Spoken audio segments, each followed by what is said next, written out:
عقائد کی اقسام، عقائد کی تقسیم پر غور فرمائیں کہ عقائد کی قسمیں کتنی ہیں۔ عقائد کی بنیادی طور پر دو قسمیں ہیں۔ نمبر 1 عقائد قطعیہ، نمبر 2 عقائد ظنیہ۔ عقائد قطعیہ کسے کہتے ہیں؟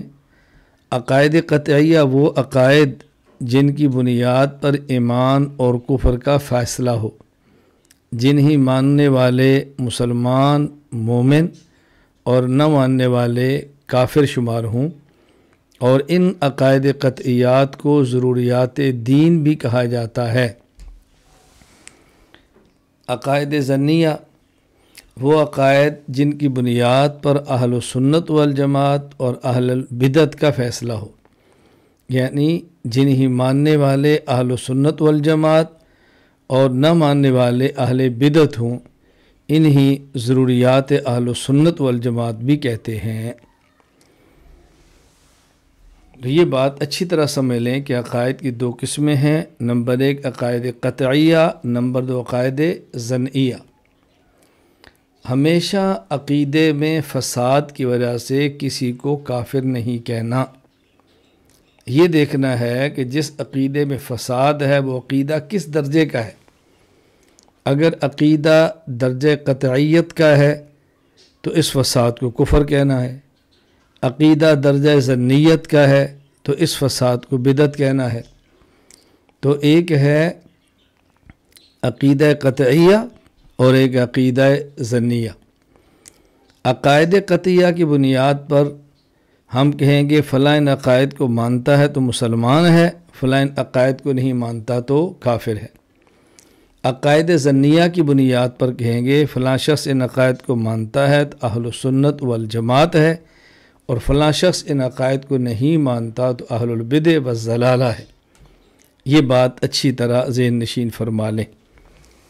یہاں بطور فائدہ ایک بات سمجھ لیں کہ ہمارے ہاں بر صغیر خصوصاً ہندوستان اور پاکستان میں ہم اپنے نام کے ساتھ اہل حق اہل السنت والجماعت لکھتے ہیں، السنت معرفہ الف لام کے ساتھ، والجماعت معرفہ الف لام کے ساتھ، اہل السنت والجماعت۔ اور بعض لوگ اپنے نام کے ساتھ اہل السنت وجماعت لکھتے ہیں، تو صحیح تلفظ اہل سنت والجماعت ہے، اہل سنت وجماعت نہیں۔ اس پر ہمارے کئی ایک دلائل موجود ہیں۔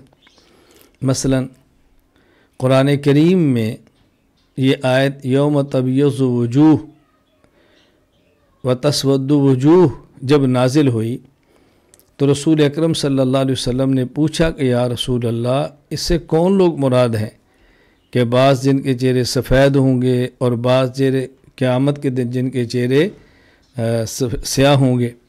تو رسول اکرم صلی اللہ علیہ وسلم نے ارشاد فرمایا، التفسیر الدر المنصور میں موجود ہے، فرمایا یوم تبیض وجوہ اس سے مراد ہے اہل السنت والجماعہ، اور یوم تسود اور تسود وجوہ اس سے مراد ہے اہل البدع والضلالہ۔ تو دیکھیں یا رسول اکرم صلی اللہ علیہ وسلم نے اہل السنت والجماعت فرمایا ہے۔ اچھا، اسی طرح بات اچھی طرح سمجھ لیں کہ جب ہم کلمہ پڑھتے ہیں لا الہ الا اللہ، تو یہاں لفظ الہ 2 بار آیا ہے، ایک مرتبہ اللہ کے بعد اور دوسری مرتبہ ایک مرتبہ اللہ سے پہلے اور دوسری مرتبہ اللہ کے بعد۔ جو اللہ سے پہلے ہے لا الہ الہ تو یہ نکرہ ہے بغیر الف لام کے، اور الا اللہ اللہ کے بعد یہ معرفہ ہے الف لام کے ساتھ اللہ۔ دونوں میں فرق کیا ہے کہ جو الف لام کے بغیر ہے الہ، اس سے مراد ہے معبود خواہ وہ باطل ہو، اور الا اللہ اس سے مراد الف لام کے ساتھ وہ ہے جو معبود برحق اللہ تعالیٰ ہے۔ تو جب الہ پر الف لام نہ ہو تو معبودان باطلہ، اور جب الف لام آ جائے تو خاص الہ معبود برحق اللہ کی ذات مبارکہ۔ اسی طرح جب اہل السنت والجماعت الف لام داخل ہوگا والجماعت کہیں گے تو اس سے مراد خاص جماعت ہے، جماعت صحابہ رضی اللہ عنہم، جس طرح کہ رسول اکرم صلی اللہ علیہ وسلم نے فرمایا گزشتہ امتوں میں 72 فرقے تھے، میری امت میں 73 فرقے ہوں گے، 72 جہنم میں اور ایک جنت میں۔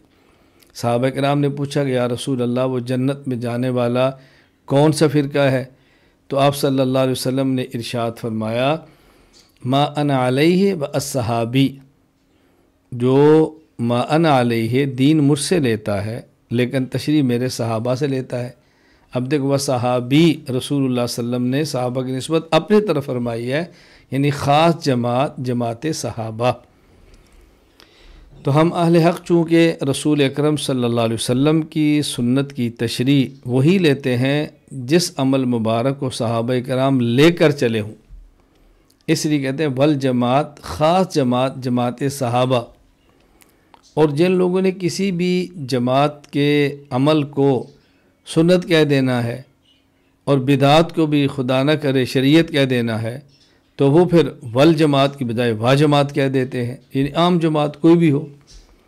تو یہ بات میں نے سمجھائی کہ اہل سنت والجماعت لکھنا ہے، اہل سنت و جماعت نہیں لکھنا۔ تلفظ اہل سنت والجماعت ہونا چاہیے، اہل سنت و جماعت نہیں ہونا چاہیے۔ ایک ہے کہ انسان سبقت لسانی میں جلدی میں بغیر توجہ کیے کبھی یہ بات کہہ دے اہل سنت و جماعت، ہی ایک الگ عمل ہے، اور ایک انسان جان بوجھ کے تلفظ اہل سنت و جماعت کہے اور پھر لکھے اہل سنت و جماعت اور اس کی بنیاد پر ایک مستقل فرقہ کھڑا کرے، ہمارا نام تو اہل سنت والجماعت نہیں بلکہ اہل سنت و جماعت ہے، تو اس کا خیال آپ علماء کرام نے رکھنا ہے۔ فائدہ، عقائد قطعیہ کے ثبوت کے لیے دلیل قطعی ضروری ہے، جبکہ عقائد ظنیہ کے ثبوت کے لیے دلیل ظنی بھی کافی ہے۔ یہ بات سمجھنا ضروری ہے۔ عام طور پر لوگ یہ سمجھتے ہیں کہ جب آپ نے عقیدہ پیش کرنا ہے تو عقیدے پر ایسی دلیل ہی پیش کرنی ہے جو کہ قطعی ہو، اور اگر دلیل ظنی ہو تو کہیں گے آپ عقیدے میں پیش نہیں کر سکتے۔ بھائی اگر عقیدہ قطعیہ ہوگا تو دلیل قطعی پیش کریں گے، اور عقیدہ ظنیہ ہوگا تو دلیل ظنی پیش کریں گے۔ تو جیسا عقیدہ ہے ویسی دلیل چاہیے، اس بات کو اچھی طرح ذہن نشین فرما لیں۔ اب دلیل قطعی کسے کہتے ہیں، دلیل ظنی کسے کہتے ہیں، اس کو تفصیل کے ساتھ آپ سمجھیں۔ دلیل قطعی اس دلیل کو کہتے ہیں جس کا ثبوت بھی قطعی ہو اور اس کا معنی اور مفہوم بھی قطعی اور یقینی ہو۔ دلیل قطعی جس کا ثبوت بھی قطعی ہو اور جس کا معنی اور مفہوم یعنی اپنے معنی پر دلالت بھی قطعی ہو، اس کے اندر کسی دوسرے معنی کا احتمال نہ ہو۔ دلائل قطعیہ 3 ہیں۔ نمبر 1 قرآن کریم، نمبر 2 حدیث متواتر، نمبر 3 اجماع امت۔ پہلی دلیل قرآن کریم۔ قرآن کریم کا معنی شیخ احمد المعروف ملا جیون رحمہ اللہ تعالی وفات 1130 ہجری نور الانوار میں فرماتے ہیں القرآن المنزل علی الرسول علیہ السلام المکتوب فی المصاحف المنقول عنہ نقلا متواترا بلا شبہۃ۔ قرآن کریم اللہ تعالیٰ کا وہ کلام ہے جو رسول اکرم صلی اللہ علیہ وسلم حضرت محمد مصطفیٰ صلی اللہ علیہ وسلم پر نازل ہوا، مصاحف میں لکھا ہوا ہے، اور آپ صلی اللہ علیہ وسلم سے نقل متواتر سے منقول ہوا، یعنی تواتر کے ساتھ رسول اکرم صلی اللہ علیہ وسلم سے ہم تک پہنچا۔ یہ ہے القرآن۔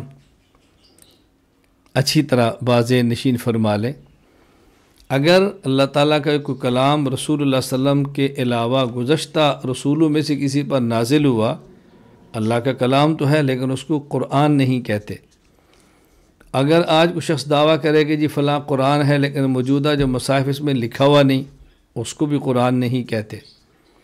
اسی طرح رسول اکرم صلی اللہ علیہ وسلم سے ہم تک پہنچا ہو اور تواتر کے ساتھ نہ ہو، خبر واحد کے ساتھ، اس کو بھی قرآن نہیں کہتے۔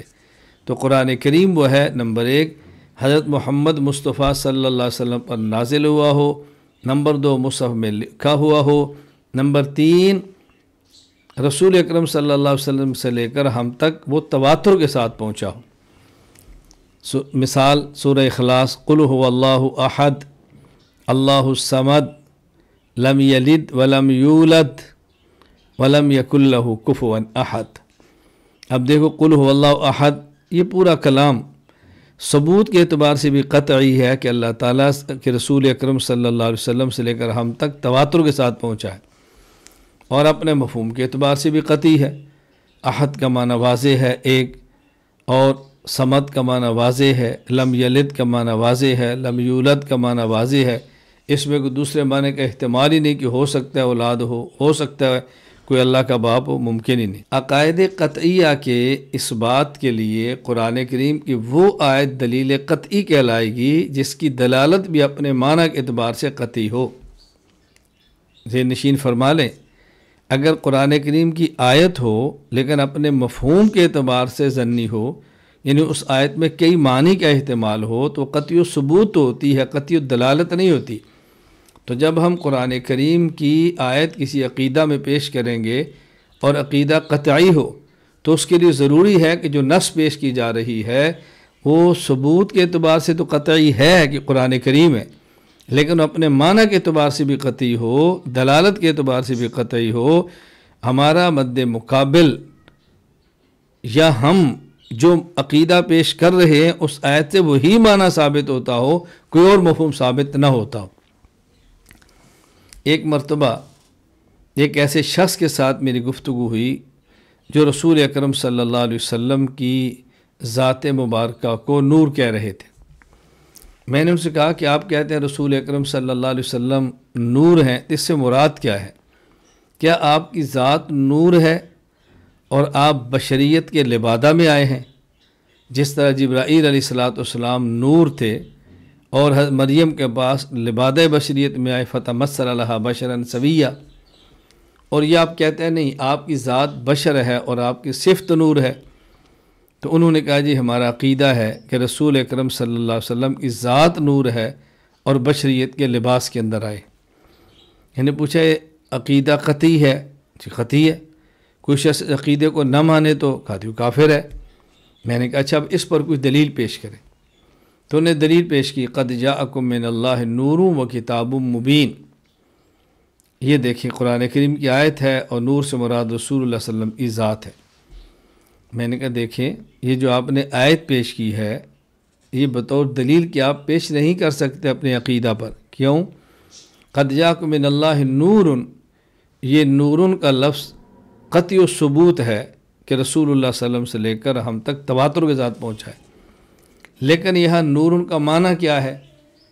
اس نور کا معنی روح المعانی میں ایک نہیں بلکہ 3 معنی لکھے ہیں۔ یہ بھی احتمال اس سے مراد رسول اللہ ہو، یہ بھی احتمال اس سے مراد قرآن کریم ہو۔ تو دیکھو جب 3 احتمال لکھے ہیں تو اس کا معنی یہ ہے کہ یہ رسول اکرم کی ذات مبارکہ کو نور کہنا اس میں دلالت کے اعتبار سے قطعی نہیں ہے۔ تو یہ آیت قطعی ثبوت تو ہے، قطعی دلالت نہیں بلکہ ظنی دلالت ہے۔ اس لیے آپ اس عقیدے کو، اس آیت کو بطور دلیل کے اپنے عقیدے پر پیش نہیں فرما سکتے۔ کوئی اور ہے تو وہ پیش کریں۔ تو یہ بات اچھی طرح ذہن نشین فرما لیں۔ تو دلیل قطعی نمبر 1 قرآن کریم کی تمام آیات، قرآن کریم کی تمام آیات جو دلالت کے اعتبار سے بھی قطعی ہوں، یعنی ان کا مفہوم ایک ہو دوسرا کوئی معنی نہ ہو، وہ آیت۔ نمبر 2 حدیث متواتر۔ حدیث متواتر کسے کہتے ہیں؟ امام ابو بکر احمد بن علی الرازی الجساس رحمہ اللہ تعالی، وفات 370 ہجری، الفصول فی الاصول میں تحریر فرماتے ہیں المتواتر ما تنقلہ جماعۃ لکثرت عددها لا يجوز علیہم فی مثل صفتہم الاتفاق والتواطؤ فی مجرى العادۃ علی اختراع خبر لا اصل لہ۔ حدیث متواتر اس حدیث کو کہتے ہیں جس کو نقل کرنے والی جماعت اتنی بڑی ہو کہ اس کا کسی بے بنیاد خبر پر اتفاق کر لینا عادتاً محال اور ناممکن ہو۔ یہ ہے حدیث متواتر دلیل قطعی۔ اب یہ جو ہم نے حدیث متواتر پیش کی تو تواتر کی بھی دو قسمیں ہیں، ایک ہے تواتر لفظی اور ایک ہے تواتر معنوی۔ متواتر لفظی کا معنی علامہ جلال الدین سیوطی، علامہ جلال الدین عبد الرحمن بن ابو بکر السیوطی الشافعی رحمہ اللہ، وفات 911 ہجری، تدریب الراوی للسیوطی میں فرماتے ہیں ہوا ما تواتر لفظہ، متواتر لفظی وہ حدیث ہے کہ جس کے الفاظ تواتر کے ساتھ منقول ہوں۔ مثال صحیح بخاری حدیث نمبر 1291، حضرت مغیرہ رضی اللہ تعالیٰ عنہ فرماتے ہیں کہ میں نے رسول اکرم صلی اللہ علیہ وسلم سے سنا، آپ فرما رہے تھے ان کذبا علی لیس کذب علی احد، کوئی شخص مجھ پر جھوٹ بولے تو اس طرح نہیں ہے جس طرح کسی اور پر جھوٹ بولا جائے، یعنی میرے بارے میں جھوٹی بات کہنا یا کسی اور کے بارے میں جھوٹی بات کہنا، ان دونوں میں بہت فرق ہے۔ ایک ہے کہ میری طرف بات منسوب کرے جو میں نے نہ کی ہو، اور ایک ہے کسی اور شخص کی طرف بات منسوب کرے جو اس نے نہ کی ہو، دونوں میں فرق ہے۔ من کذب علی متعمدا فلیتبوأ مقعدہ من النار، جو شخص میرے اوپر جان بوجھ کے جھوٹ بولے، یعنی میری طرف ایسی بات منسوب کرے جو میں نے نہیں کی اور جان بوجھ کر ایسا کرے، تو یہ شخص اپنا ٹھکانہ جہنم بنائے۔ اب یہ جو حدیث مبارک ہے اس کے بارے میں شرح مسلم للنووی میں حضرت علامہ محی الدین ابو زکریہ بن شرف النووی رحمہ اللہ، وفات 676 ہجری، اس کے بارے میں لکھتے ہیں انہو متواتر، یہ حدیث متواتر ہے۔ ذکر ابو بکر البزار فی مسندہ انہو رواہ عن النبی صلی اللہ علیہ وسلم نحو من 40 نفسا من الصحابہ رضی اللہ عنہ، وذکر بعض الحفاظ انہو روی عن 62 صحابیا وفیہم العشرہ المشہود لہم بالجنہ، کہ یہ حدیث نبی کریم صلی اللہ علیہ وسلم سے 40 صحابہ کرام نے روایت کی ہے، اور بعض حفاظ حدیث فرماتے ہیں کہ 40 نہیں 62 صحابہ کرام نے روایت کی ہے، اور ان میں عشرہ مبشرہ وہ 10 صحابہ بھی ہیں جن کا نام لے کر ایک ہی مجلس میں رسول اکرم صلی اللہ علیہ وسلم نے جنتی ہونے کی گواہی دی ہے۔ نمبر 2، حدیث متواتر معنوی، تدریب راوی للسیوطی میں علامہ جلال الدین عبد الرحمن بن ابو بکر السیوطی الشافعی رحمہ اللہ، وفات 911 ہجری، فرماتے ہیں ہوا ان ینقل جماعت یستحیل تواتؤہم علی الکذب، ہوا ان ینقل جماعت یستحیل تواتؤہم علی الکذب وقائع مختلفتا تشترک فی امر یتواتر ذلک القدر المشترک۔ متواتر معنوی یہ ہے کہ ایک جماعت جس کا جھوٹ پر جمع ہونا محال ہو، ایسے مختلف وقائع، ایسے مختلف واقعات نقل کرے جن میں پائی جانے والی قدر مشترک بات حد تواتر کو پہنچ جائے، یعنی اس حدیث کے جو الفاظ ہیں وہ الفاظ تو حد تواتر تک نہ پہنچے، یعنی ان الفاظ کو نقل کرنے والے راوی حد تواتر تک نہ پہنچے، الفاظ کو متواتر نہ کہیں، لیکن وہ مختلف حضرات جو اس حدیث کے لفظ نقل کرتے ہیں اس سے جو معنی ثابت ہو رہا ہے وہ معنی ایسا ہو کہ جو حد تواتر تک پہنچے، یعنی وہ مفہوم رسول اکرم صلی اللہ علیہ وسلم سے لے کر ہم تک اس طرح پہنچا ہے، اور ہر دور میں اس طرح اس کو مانا گیا ہے کہ اتنے لوگ اس کو بیان کرتے ہیں، سمجھتے ہیں کہ جن کو عقل جھوٹا نہیں کہہ سکتی۔ ان کی مثال احادیث نزول عیسیٰ، یعنی وہ احادیث جس میں عیسیٰ علیہ السلام کے آسمان سے نازل ہونے کا ذکر ہے۔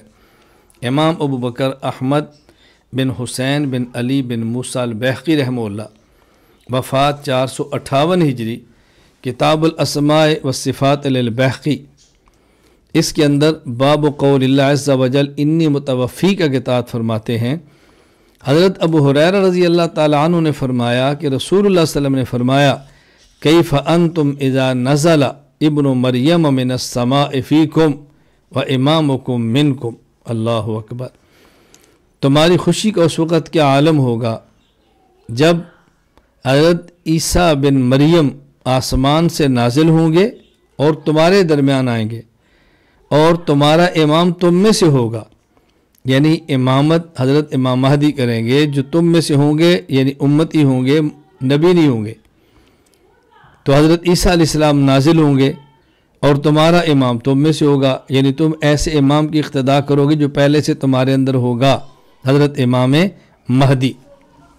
تو یہ حدیث ایسی ہے، اور اس سے ایسی دیگر احادیث نزول عیسیٰ علیہ السلام کے بارے میں ایسی ہیں کہ جن سے جو معنی ثابت ہوتا ہے کہ عیسیٰ علیہ السلام آسمان سے نازل ہوں گے، یہ حد تواتر کو پہنچتا ہے۔ اگر کوئی شخص رسول حضرت عیسیٰ علیہ السلام کے آسمان سے نازل ہونے کا قائل نہیں ہے تو ایسا شخص مسلمان نہیں۔ شیخ الاسلام علامہ زاہد بن حسن الکوثری رحمہ اللہ، وفات 1371 ہجری، العقیدہ وعلم الکلام للکوثری کے اندر فرماتے ہیں والتواتر فی حدوث حدیث نزول عیسیٰ علیہ السلام تواتر معنوی حیث تشارکت احادیث کثیرۃ جدہ۔ نزول عیسیٰ کی جو حدیث ہے اس میں تواتر معنوی ہے، کیوں؟ اس لیے کہ اس میں بہت زیادہ احادیث پائی جاتی ہیں، بہت زیادہ احادیث وارد ہوئی ہیں۔ تو نزول عیسیٰ علیہ السلام کی احادیث لفظی طور پر اگرچہ متواتر نہیں لیکن معنوی طور پر یہ متواتر ہیں۔ عیسیٰ علیہ السلام کے نازل ہونے کا عقیدہ یہ قطعیات میں سے ہے، اس عقیدہ کا منکر مسلمان نہیں ہے۔ دلیل قطعی نمبر 1، قرآن، یعنی وہ آیات جن کا معنی بھی ایک ہو، معنی میں دوسرے احتمال نہ ہو۔ نمبر 2، احادیث جو متواتر ہیں، تواتر لفظی ہو یا تواتر معنوی ہو، دونوں اس کے اندر شامل ہیں۔ یہاں بھی ضروری ہے کہ حدیث لفظاً تواتر سے ثابت ہے اور اس کے معنی میں دوسرا احتمال نہ ہو۔ حدیث سے معنی تواتر سے ثابت ہے اور اس معنی میں دوسرا احتمال نہ ہو۔ نمبر 3، اجماع۔ شیخ محمد اعلیٰ تھانوی رحمہ اللہ، وفات 1191 ہجری، وہ فرماتے ہوا اتفاق المجتہدین من امت محمد صلی اللہ علیہ وسلم فی عصر علی حکم شرعی کشاف اصطلاحات الفنون للتھانوی۔ فرمایا اجماع امت کا معنی امت محمدیہ کے مجتہدین کا کسی زمانہ میں کسی بھی حکم شرعی پر اتفاق کر لینا، یہ اجماع کہلاتا ہے۔ یہاں بات سمجھ لیں۔ نمبر 1، اجماع کی کئی اقسام ہیں جن کی تفصیل آگے آئے گی۔ نمبر 2، ہم جب اجماع کو دلیل قطعی کہتے ہیں تو اس وقت اس اجماع سے مراد صحابہ کرام کا وہ اجماع ہے جو اجماع قولی ہے، اس سے مراد یہ اجماع ہے، تفصیل آگے آئے گی۔ جس طرح حضرت صدیق اکبر رضی اللہ تعالیٰ عنہ کی خلافت پر اجماع ہے۔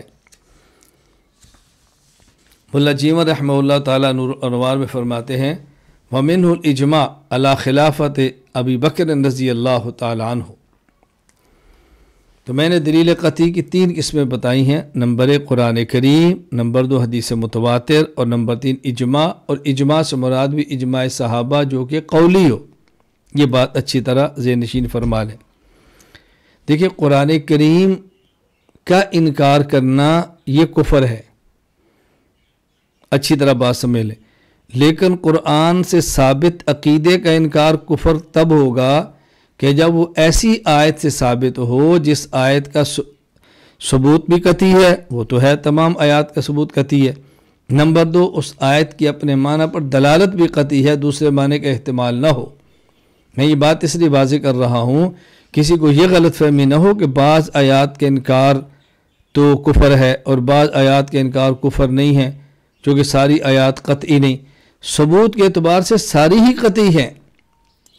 ہاں، بعض آیات دلالت میں قطعی ہیں اور بعض آیات دلالت میں ظنی ہیں۔ تو جب عقیدہ ایسا ہوگا کہ جہاں آیت قطعی و ثبوت ہے لیکن قطعی و دلالت بھی ہے، اس کا انکار کفر ہوگا۔ اور اگر عقیدہ ایسا ہوگا کہ جس آیت سے ثابت ہو رہا ہے اس آیت کا ثبوت قطعی ہے لیکن اس کی دلالت قطعی نہیں بلکہ ظنی اور معنی کا احتمال ہے، اب اس عقیدے کا انکار کافر نہیں ہوگا، فاسق ہوگا، آگے تفصیل آ رہی ہے۔ تو میں یہ بات سمجھا اور اس کو اچھی طرح ذہن نشین فرمائیں، کبھی بھی غلط فہمی کے اندر مبتلا نہیں ہونا۔ نمبر 2، دلیل ظنی۔ دلیل ظنی جس کا ثبوت یقینی نہ ہو یا اس کا مفہوم بالکل واضح نہ ہو، یعنی وہ دلیل کہ جو ثبوت میں قطعی نہ ہو۔ نمبر 2، یا ثبوت میں قطعی ہو لیکن اپنے معنی پر دلالت میں قطعی نہ، اس کے اندر اور معنی کا احتمال بھی ہو، یہ دلیل ظنی ہے۔ اس سے جو عقیدہ ثابت ہوگا وہ عقیدہ ظنی ہوگا اور اس عقیدے کے انکار کفر نہیں ہوگا۔ دلیل ظنی کی 4 قسمیں ہیں۔ نمبر 1، قطعی الثبوت ظنی الدلالت، ایسی دلیل جو ثبوت کے اعتبار سے قطعی اور یقینی ہو، یعنی ہر زمانہ میں اس کے نقل کرنے والے اس قدر زیادہ ہوں کہ ان سب کا جھوٹی خبر پر اتفاق کر لینا اس کو عقل محال سمجھے، لیکن دلالت کے اعتبار سے یقینی نہ ہو، یعنی اس کا مفہوم حتمی اور واضح نہ ہو، اس میں کسی دوسری معنی کا احتمال بھی ہو۔ مثال مؤول آیات، یعنی قرآن کریم کی وہ آیات کہ جن میں ایک کے علاوہ دوسرے معنی کا احتمال بھی ہے، اور پھر اس آیت میں تعویل کرنی پڑتی ہے کہ یہ معنی لیں یا یہ معنی لیں۔ مثال سورۃ البقرہ آیت نمبر 228، والمطلقات یتربصن بانفسہن ثلاثۃ قروء، ترجمہ جن عورتوں کو طلاق دی گئی ہے وہ اپنے آپ کو 3 قروء تک روکے رکھیں، یعنی مطلقہ عورت کی عدت 3 قروء ہے، 3 قروء۔ اب قروء قرء کی جمع ہے، قرء کا ایک معنی طہر ہے، یعنی وہ ایام کے جن میں عورت پاک ہوتی ہے، ایک معنی اس کا حیض ہے، یعنی وہ ایام کے جن میں عورت ناپاک ہوتی ہے۔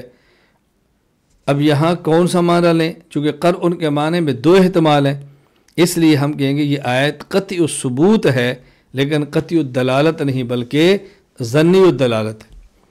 آپ علماء ہیں، جانتے ہیں یام المطلقات سے مراد وہ عورت ہے جس کو طلاق ہوئی ہو اور وہ عورت حاملہ نہ ہو، یہ بات ذہن میں رکھیں، وہ عورت جو حاملہ نہ ہو۔ اور بھی شرطیں ہیں، یعنی ہر عورت کی عدت نہیں ہے، اگر عورت کو طلاق ہوئی عورت حاملہ ہے تو اس کی عدت تو 3 حیض نہیں ہے نا، بلکہ وضع حمل ہے۔ تو ان باتوں کا آپ نے ذہن نشین رکھنا ہے۔ نمبر 2، ظنی الثبوت قطعی الدلالت۔ ظنی الثبوت قطعی الدلالت، ایسی دلیل جو ثبوت کے اعتبار سے قطعی اور یقینی نہ ہو، یعنی ہر زمانہ میں اس کے نقل کرنے والے اس قدر زیادہ نہ ہوں کہ ان سب کا جھوٹی خبر پر اتفاق کر لینا، عقل اس کو ناممکن کہے، لیکن دلالت کے اعتبار سے یقینی ہو، یعنی اس کا مفہوم اور معنی بالکل واضح ہو، اس میں کسی دوسرے معنی کا احتمال نہ ہو۔ مثلا وہ اخبار احاد جو کسی دوسرے معنی کا احتمال نہیں رکھتی، یعنی ان کا مفہوم بالکل واضح اور قطعی ہے، اس میں دوسرے مفہوم کی گنجائش نہیں ہے۔ مثلا انبیاء کرام علیہ السلام کے بارے میں ہمارا عقیدہ ہے کہ میراث ان کی مال میں جاری نہیں ہوتی، نبی کی وفات کے بعد کوئی ان کا وارث ان کے مال کا وارث نہیں ہوتا۔ اب اس پر جو حدیث پاک ہے وہ سنیں، صحیح بخاری حدیث نمبر 4035، امام ابو عبداللہ محمد بن اسماعیل بخاری رحمہ اللہ تعالی، وفات 256 ہجری سے بخاری میں فرماتے ہیں، حضرت ام المومنین امی عائشہ رضی اللہ تعالی عنہ نے فرمایا، ان فاطمہ علیہ السلام والعباس اتیا ابا بکر یلتمسان میراثہما ارضہ من فدق وسہمہ من خیبر۔ حضرت فاطمہ رضی اللہ تعالی عنہ، حضرت عباس رضی اللہ تعالی عنہ، یہ دونوں حضرات رسول اکرم صلی اللہ علیہ وسلم کے دنیا سے تشریف لے جانے کے بعد حضرت ابو بکر رضی اللہ تعالی عنہ کی خدمت میں آئے اور ان سے کہا کہ جو باغ فدق ہے ہمارا وہ ہمیں دو، اسی طرح جو خیبر کے اندر ہمارا حصہ ہے ہمیں دو۔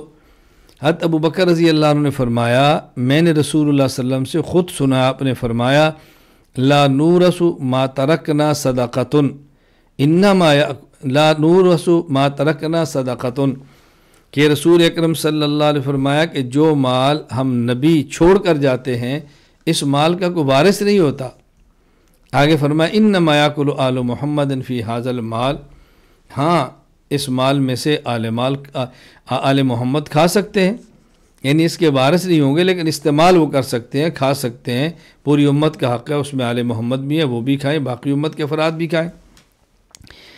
اب دیکھو یہ حدیث خبر واحد ہے، کیوں؟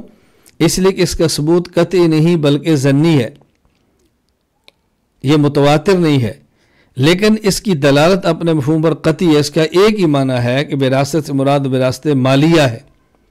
قرینہ دلیل، حضرت فاطمہ، حضرت عباس، حضرت ابوبکر صدیق کے پاس جو آئے تو مطالبہ کس کا تھا؟ فدق کی زمین کا اور خیبر کے حصے کا، اور وہ مال ہے، وہ تو علم نہیں ہے نا، مال ہے۔ تو اس سے معلوم ہوتا ہے کہ انہوں نے مال مانگا، اور صدیق اکبر نے اس کے مقابلے میں حدیث پاک رسول اللہ علیہ وسلم کی پڑھی کہ اللہ کے نبی فرماتے تھے کہ میرے مال کا، نبی کے مال کا اس کے رشتہ دار وارث نہیں ہوتے۔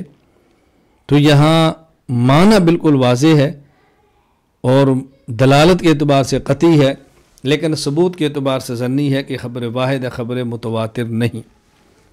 نمبر 3، ظنی ثبوت، ظنی دلالت، یعنی دلیل ظنی کی قسم نمبر 3، ظنی ثبوت، ظنی دلالت، ایسی دلیل جو ثبوت کے اعتبار سے قطعی اور یقینی نہ ہو، یعنی ہر زمانے میں اس کو نقل کرنے والے اس قدر زیادہ نہ ہوں، ان سب کا عقل جھوٹ پر جمع ہونا عقل ناممکن کہ ہے، اس طرح کی نہ ہو، اور دلالت کے اعتبار سے بھی یقینی نہ ہو کہ جو معنی ہم بتا رہے ہیں اس معنی کے علاوہ دوسرے معنی کا احتمال بھی ہو۔ مثال وہ اخبار احاد جو متعدد معنی کا احتمال رکھتی ہیں، جن کا مفہوم ظنی ہے، مثلا سنن ترمذی باب ما جاء فی البیعین بالخیار ما لم يتفرقا، عن ابن عمر رضی اللہ تعالی عنہما قال سمعت رسول اللہ صلی اللہ علیہ وسلم یقول البیعان بالخیار ما لم يتفرقا، خرید و فروخت کرنے والے دونوں حضرات کو اس بات کا اختیار ہے کہ جب تک وہ جدا نہ ہوں ان کو اختیار ہے۔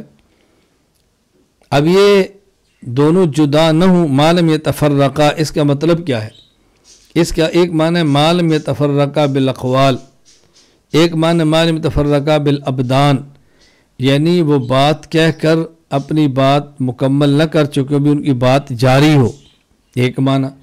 دوسرا معنی کہ معاملہ طے کر کے وہ الگ ہو گئے ہوں، سودا ہوا اور الگ ہو گئے، تو یا تفرق بالابدان ہے یا تفرق بالاقوال ہے۔ تو جب اس کا معنی قطعی نہ رہا، معنی ظنی ہو گیا کہ دوسرے معنی کا احتمال بھی ہے، تفرق بالاقوال بھی ہو سکتا ہے، تفرق بالابدان بھی ہو سکتا ہے۔ اب مشترک پر اپنے دلائل سے متعین کرے گا کہ اس سے مراد تفرق بالاقوال ہے، تفرق بالابدان ہے۔ تو یہ حدیث ثبوت کے اعتبار سے بھی ظنی ہے کہ خبر واحد ہے، اور دلالت کے اعتبار سے بھی ظنی ہے کہ اس میں دوسرے معنی کا احتمال موجود ہے۔ دلیل نمبر 4، دلیل ظنی استنباط۔ استنباط کہتے ہیں قرآن و حدیث میں غور کر کے نئے پیش آنے والے مسائل کا حکم نکالنا۔ بات اچھی طرح سمجھ لیں، ایک مسئلہ صراحتاً قرآن کریم میں نہیں، صراحتاً حدیث پاک میں نہیں، تو ہم ایک مسئلہ دیکھتے ہیں جو قرآن کریم میں موجود ہے تو اس مسئلے کا اس مسئلے پر قیاس کر لیتے ہیں، تو اسے کہتے ہیں استنباط۔ اب اس کی مثال سمجھیں، تفسیر کبیر قرآن کریم کی آیت فَأَزَلَّهُمَا الشَّيْطَانُ عَنْهَا فَأَخْرَجَهُمَا، سورۃ البقرہ۔ اس کے تحت امام فخر الدین محمد بن عمر الرازی رحمہ اللہ، وفات 604 ہجری، فرماتے ہیں کہ ہمارا عقیدہ ہے کہ نبی معصوم ہے۔ اس پر دلائل کیا ہیں؟ نبی چھوٹے گناہ سے بھی پاک ہے، بڑے گناہ سے بھی پاک ہے، نبی سے نہ صغیرہ گناہ صادر ہوتا ہے نہ ہی کبیرہ گناہ۔ دلائل فرماتے ہیں اس پر کئی ایک دلائل ہیں۔ ایک دلیل یہ ہے ان الرسول افضل من الملک، رسول اور نبی یہ فرشتے سے افضل ہے۔ فوجب اللہ یستر الذنب من الرسول، تو ضروری ہے کہ نبی اور رسول سے گناہ صادر نہ ہو، گناہ سرزد نہ ہو۔ اب یہاں دو باتیں ہیں، نمبر 1 کہ رسول فرشتے سے افضل ہے، نمبر 2 نبی سے گناہ سرزد نہ ہو۔ دونوں کے دلائل کیا ہے؟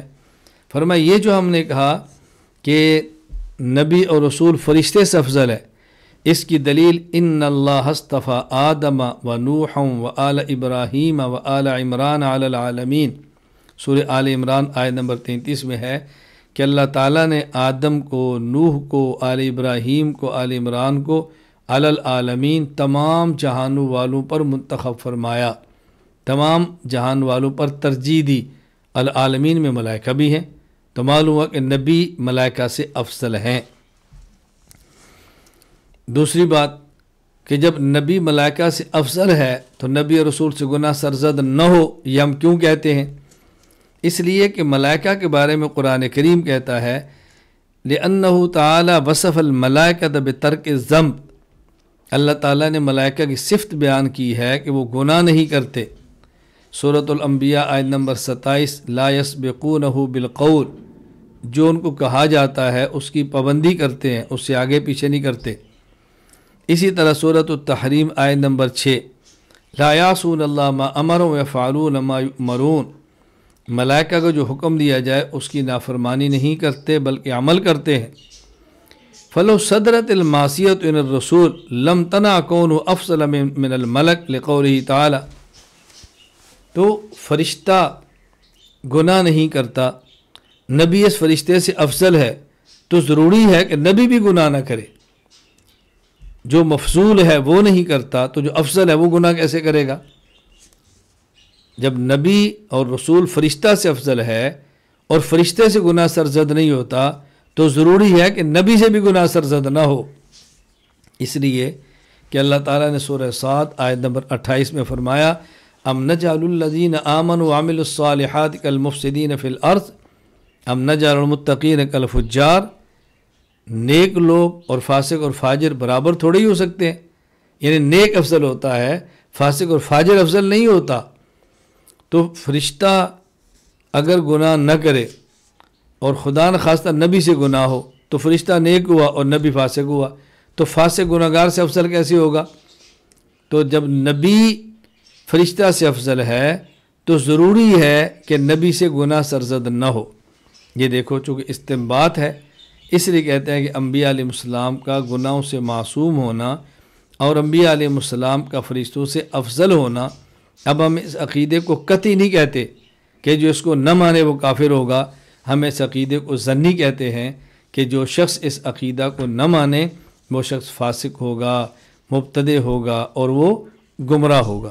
یہ بات اچھی طرح ذہن نشین فرما لیں۔ تو میں نے آپ کی خدمت میں یہ بیان کیا کہ عقائد کی 2 قسمیں ہیں، نمبر 1 عقائد قطعیہ، نمبر 2 عقائد ظنیہ۔ عقائد قطعیہ جن کے لیے دلیل قطعی ہو، عقائد ظنیہ جن کے لیے دلیل ظنی بھی کافی ہے۔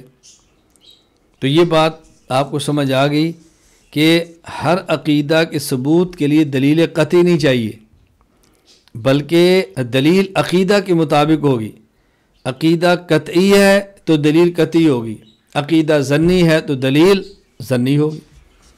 قطعی دلائل 3 ہیں۔ نمبر 1 قرآن کریم، عقیدہ میں وہ آیت جس کا ثبوت قطعی ہونے کے ساتھ دلالت بھی قطعی ہو۔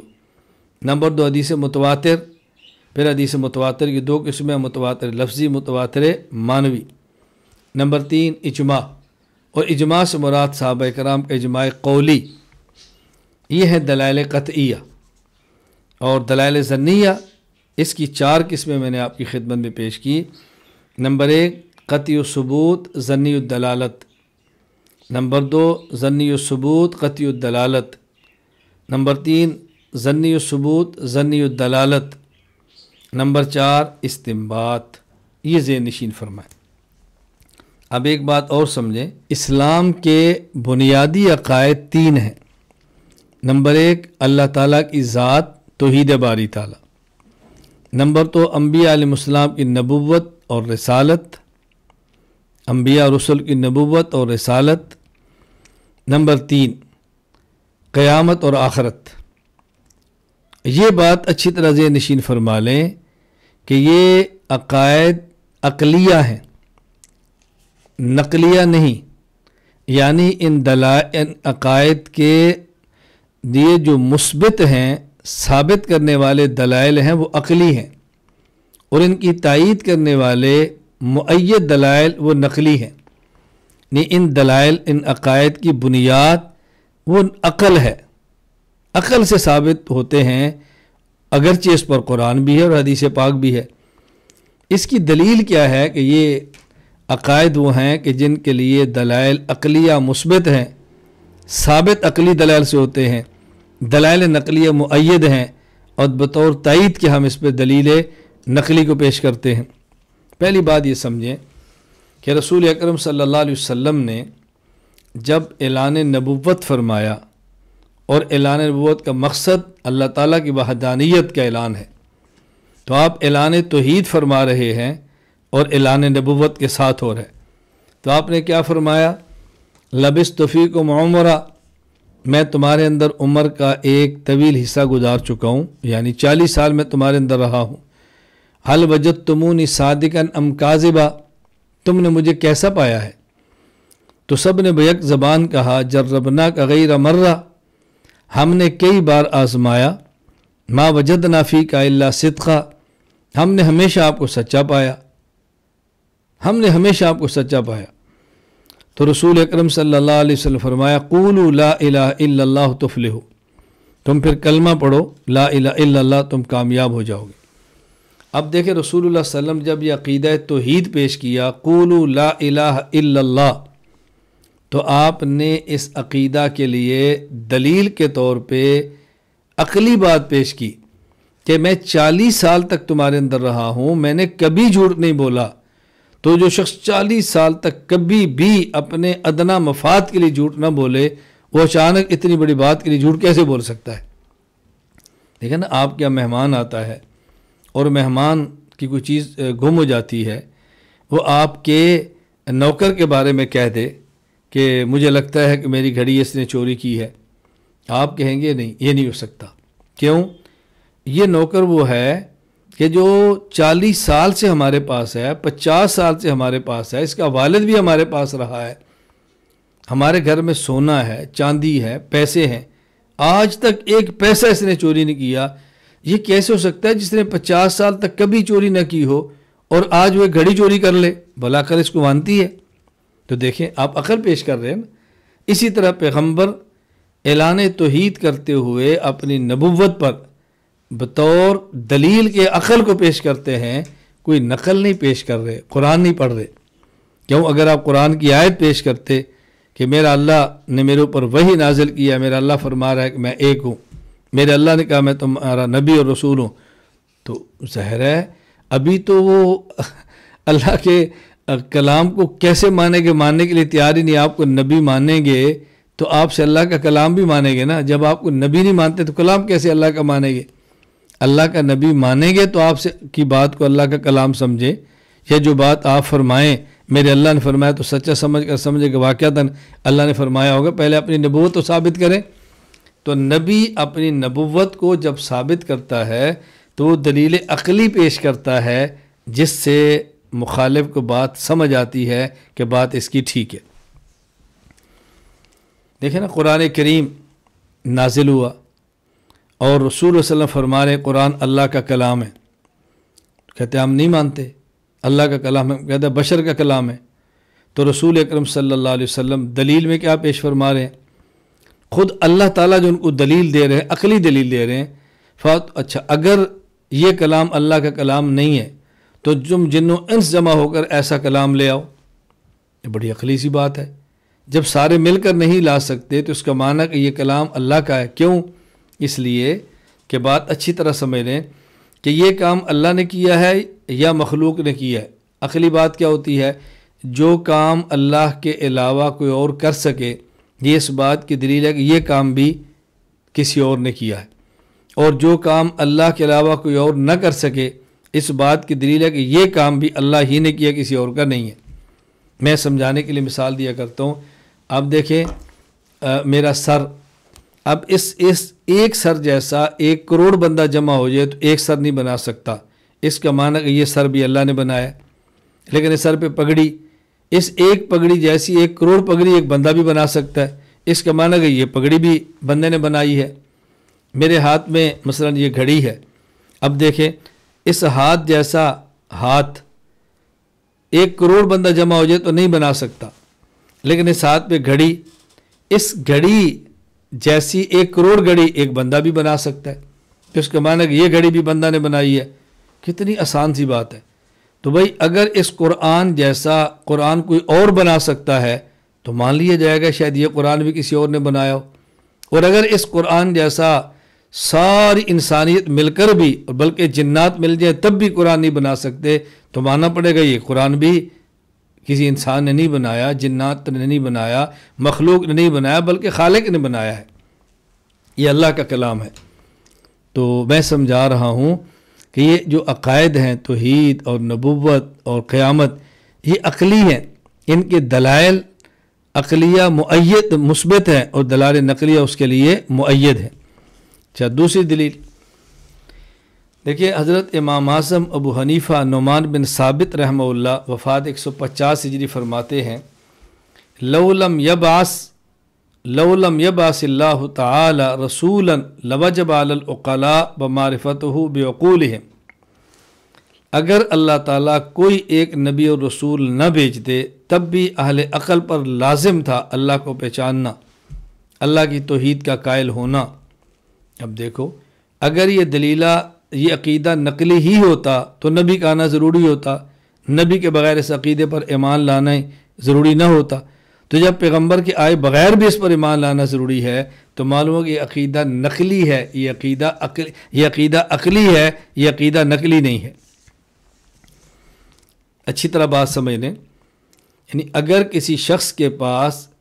کسی شخص میں عقل موجود ہو اور اس کے پاس نقل نہ پہنچے تب بھی وہ ایمان لانے کا مکلف ہے، اور اگر کسی شخص کے پاس نقل پہنچ جائے اور اس میں عقل نہ ہو تو ایمان لانے کا مکلف نہیں۔ تو معلوم ہوا کہ توحید پر، نبی پر، قیامت پر ایمان لانا یہ عقلی مسئلہ ہے، عقل اس کے لیے مثبت ہے، نقل اس کے لیے مؤید ہے۔ یہی بات امام اعظم ابو حنیفہ رحمہ اللہ فرماتے ہیں، لو لم یبعث اللہ تعالی رسولا لوجب علی العقلاء معرفتہ بعقولہم، اگر اللہ ایک نبی بھی نہ بھیجتا تب بھی اہل عقل پر لازم تھا وہ اللہ کو پہچانتے اور توحید پر ایمان لاتے۔ دلیل نمبر 3، اگر کوئی کافر اللہ تعالیٰ کے وجود پر دلیل مانگے تو اسے دلیل عقلی دی جاتی ہے۔ کیوں؟ اگر ہم اس کو اللہ کے وجود پر قرآن پیش کریں، وہ کہے گا قرآن کیا ہے؟ ہم کہتے ہیں اللہ کا کلام ہے، وہ کہے گا میں اللہ کو نہیں مانتا تو اللہ کا کلام کیسے مانوں گا؟ تو ہم پہلے عقل سے اس کو اللہ کے وجود کا قائل کریں گے، جب وہ اللہ تعالیٰ کی ذات کا قائل ہو جائے گا، اللہ تعالیٰ کے موجود ہونے کا قائل ہو جائے گا تو اس کے بعد پھر ہم اس کو یہ بات سمجھائیں گے کہ یہ اللہ کا کلام ہے۔ تو میں نے آپ کی خدمت میں عرض کیا، پھر اچھی طرح سمجھ لیں، 3 بنیادی عقائد،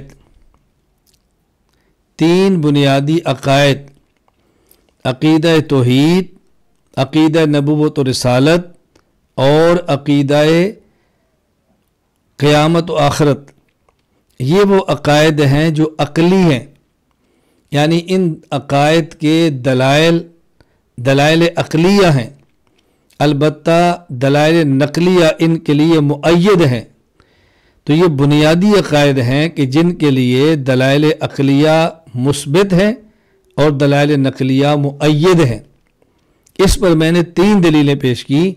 نمبر 1، رسول اکرم صلی اللہ علیہ وسلم نے جب اعلان نبوت فرمایا، اللہ تعالیٰ کی توحید کا اعلان فرمایا، تو آپ نے اس پر بطور دلیل کے عقل کو پیش کیا کہ میں تمہارے اندر اتنا عرصہ رہ چکا ہوں، تم نے مجھے کیسے پایا؟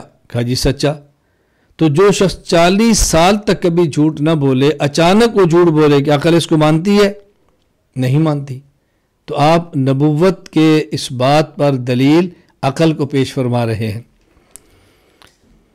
اسی طرح اگر کسی شخص میں عقل ہو اور اس کے پاس نقل یعنی وحی نہ پہنچے، توحید پر ایمان لانا پھر بھی فرض ہے، اور اگر کسی کے پاس وحی آ بھی جائے یعنی وحی پہنچ بھی جائے، قرآن پہنچ بھی جائے لیکن عقل نہ ہو تو ایمان لانے کا مکلف نہیں ہے۔ تیسری دلیل، اگر کوئی کافر اللہ تعالیٰ کی ذات کو نہ مانتا ہو، ہم اس کو قائل کرنے کے لیے اللہ کا کلام پیش کریں تو وہ کہے گا میں اللہ کو نہیں مانتا تو اللہ کا کلام کیسے مانوں؟ پہلے عقل سے اس کو اللہ تعالیٰ کی ذات بنوائیں گے، جب اللہ تعالیٰ کی ذات مان لے گا تو پھر اس کو اللہ تعالیٰ کا کلام بھی پیش کریں گے۔ میں اس بنیاد پر آپ کی خدمت میں عرض کر رہا ہوں کہ بنیادی عقائد، عقیدہ توحید، عقیدہ نبوت و رسالت، عقیدہ قیامت و آخرت، یہ عقلی ہیں، نقلی نہیں۔ ان کے لیے دلائل عقلیہ مثبت ہیں اور دلائل نقلیہ مؤید ہیں۔ اللہ تعالیٰ ہمیں عقائد سمجھ کر سمجھانے اور پڑھ کر پڑھانے کی توفیق عطا فرمائے۔ السلام علیکم ورحمۃ اللہ وبرکاتہ۔